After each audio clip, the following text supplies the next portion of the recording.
Hi, I'm Redshirt Down, and welcome back to my series, Trash to Treasure, where I build a cube out of a random eBay listing. Today, we're checking out our blue editions. We've started with a solid foundation last week, and I'm looking to continue the momentum.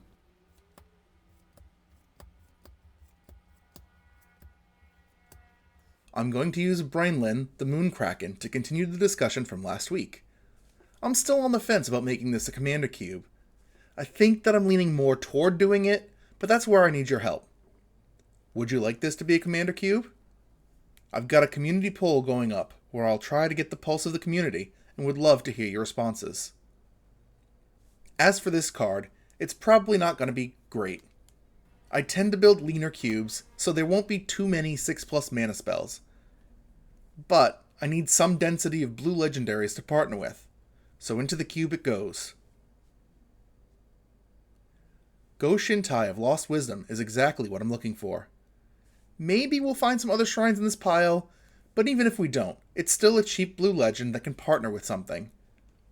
Mill works even worse than normal in Commander, but maybe with enough density, it'll get there.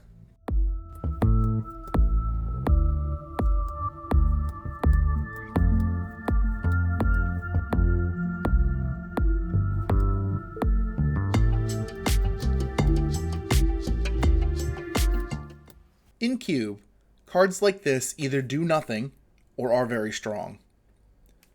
Most cubers who play with snow will errata their basics to count. Unlike in Kaldheim Draft, you'll have easy access to a good density of hits. I'm not a fan of it in lower power environments like this, as most fixing is already worse than the basics, so there's no need to make them an even lower draft pick.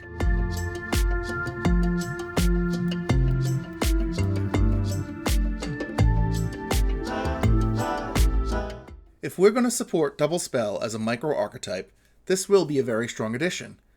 Even just being a Windrake with upside will still demand an answer from your opponent.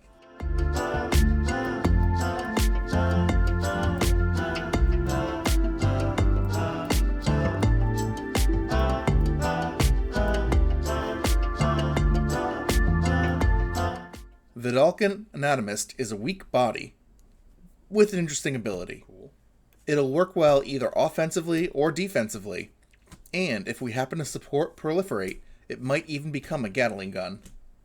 The body is very weak, however, so our 3 drops would have to be highly mediocre for this to make the cut. There's the Proliferate synergy I was looking for. It's one of my favorite mechanics because of the versatility, covering everything from +1/+1 counters to poison and even energy. This bird is probably making the final list. Aether Snipe pairs very well with Brinolin. Evoking this will still get the trigger.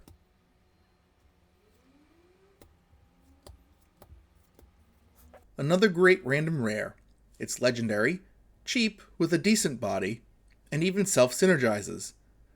Again, as a betting man, I expect this to be in the final draft regardless. A callback to Rishadan Port. It's not as strong because it is on a body. Still, probably fine as a 1-mana creature with Island Walk. Academy Loremaster can be a very strong card if we end up finding the pieces to a flash or a hard control deck. It does offer the opponent the choice first, but in the worst case, you're probably going to earn tempo in exchange for a single card. This is a great card to find. Kicked even once, you're probably taking over the game. That said, if we're building a commander cube, this is a much harder include, as it's no longer blue, but Temur. It's a bit expensive at 5 mana, but much like Serra Angel, this might be the cube for it. I'm pretty happy to include a recurable Serum Visions in my high mana creature. Now, that's a finisher. At 7 mana, it's a lot to ask of our drafters, but if we are doing commander things, it might seem play. To have it affect the board state immediately is a nice bonus, as the random birds, fairies, or spirits I'll have lying around become dragons. So, we just went through a string of strong random rares. They'll add in good flavor to this cube, as I suspect that they're not played in very many.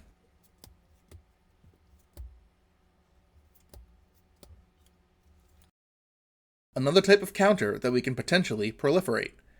Energy is very strong if we've got the density. As is, however, this is a worse card than a few that we've already dumpstered.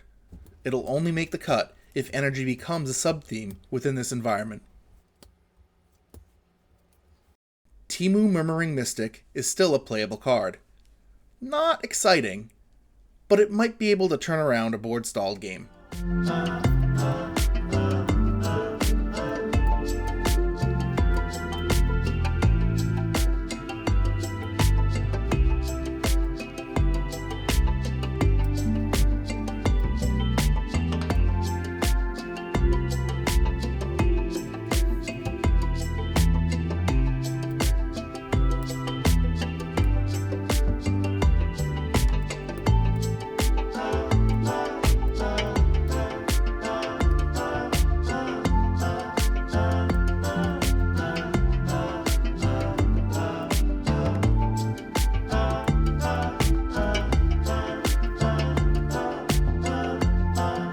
Here's an interesting addition.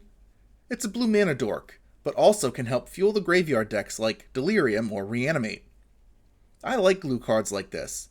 Nothing splashy, but something multiple archetypes will be fighting over.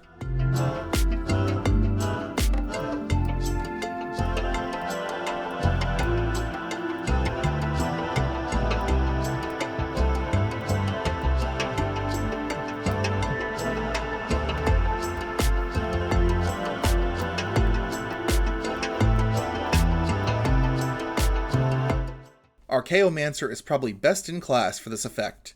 It's cheap and has great creature types at the cost of 2 blue pips.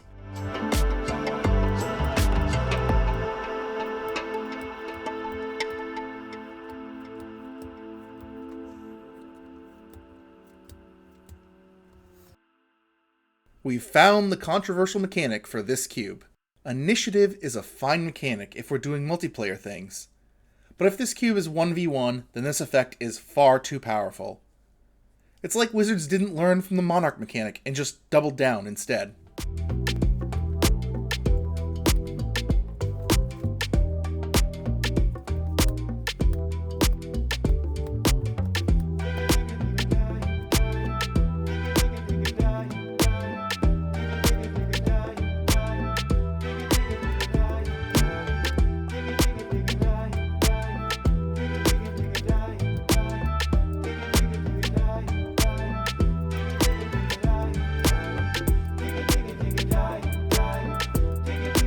As we all know, it's the most powerful card in Magic. Too powerful to be included here.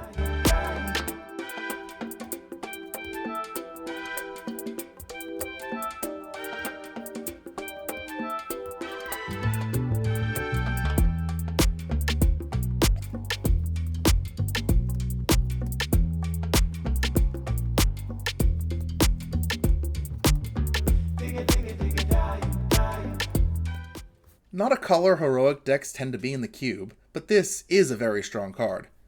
It plays well with prowess in general, so maybe it makes the cut after all.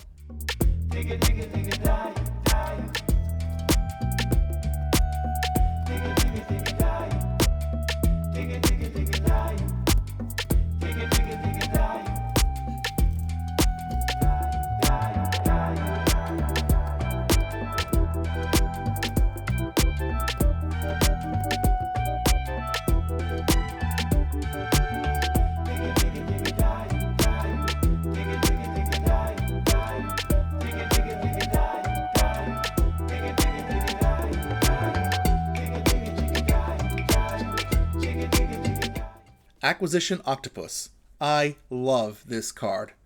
It's an artifact, it's an equipment, it's an octopus. It's a little understated, but it might survive a board wipe. Most importantly, it'll draw you cards.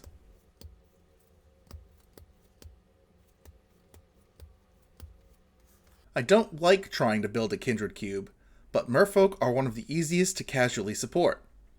At 5 mana this is unplayable, but if there's enough density of sea monkeys, it's an excellent 2-drop.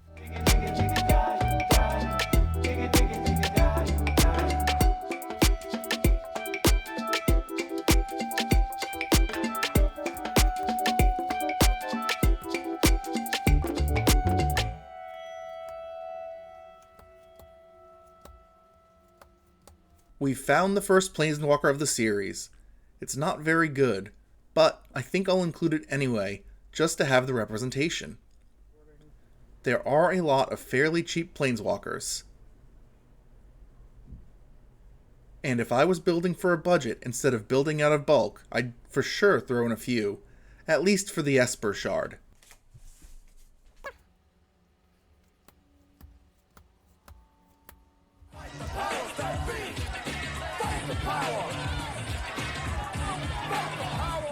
Another card that only shines in multiplayer.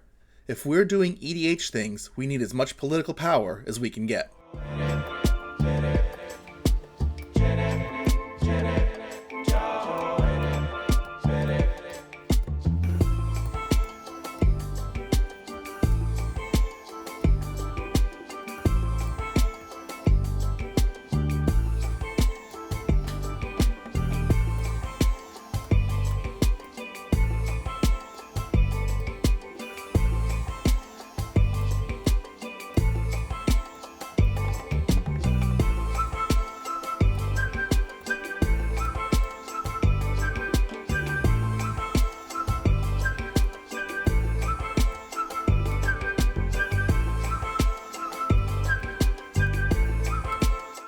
Nothing I found in the instant section was really noteworthy.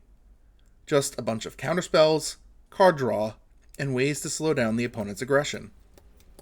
Cards that every blue deck will want, but nothing that any of us would be excited to add into the environment.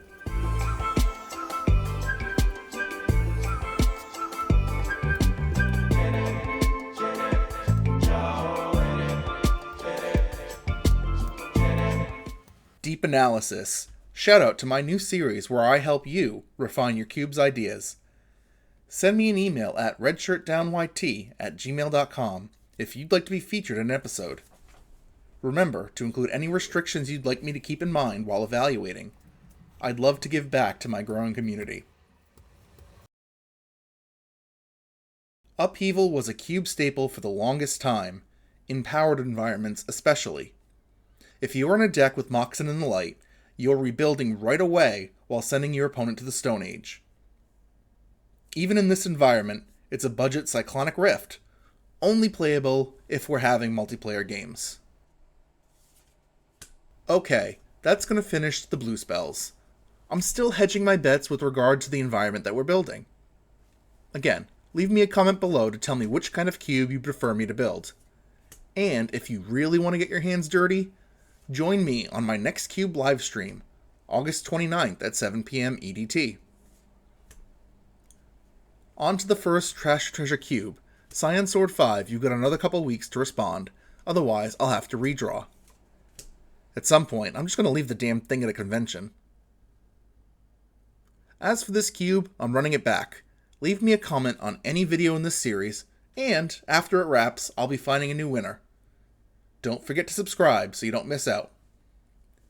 Thank you so much for watching, and I'll see you in the next one.